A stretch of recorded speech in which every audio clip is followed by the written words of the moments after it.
I guess I'm somewhat unusual in that I had my first life plan when I was 8, and I had a good solid 10-year plan, and I've always had at least 10-year horizons.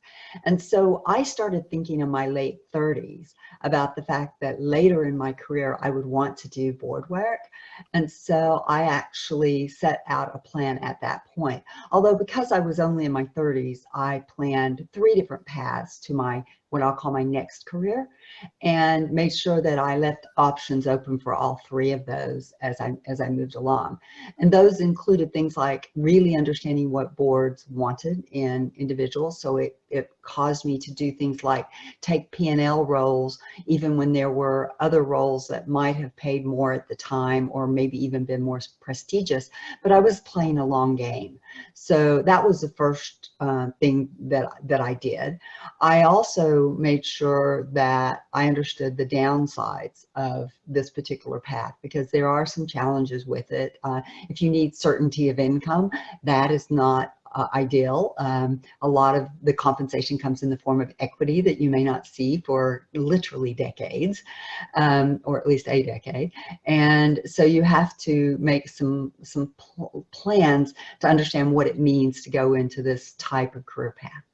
We trade on our specialization. So if someone who's been a lawyer their whole life is very keen to talk about being a lawyer, or someone who's been an HR professional is very keen to talk about what a great, how great they would be on compensation. But actually, board work is very broad.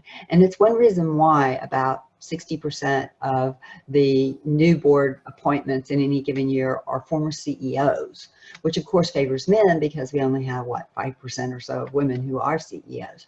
So why is it that they want a CEO? It's because during a board meeting, you will cover everything from strategy to say a Me Too issue, to a regulatory issue, to shall we expand into other jurisdictions, to basic operational, are we making our numbers?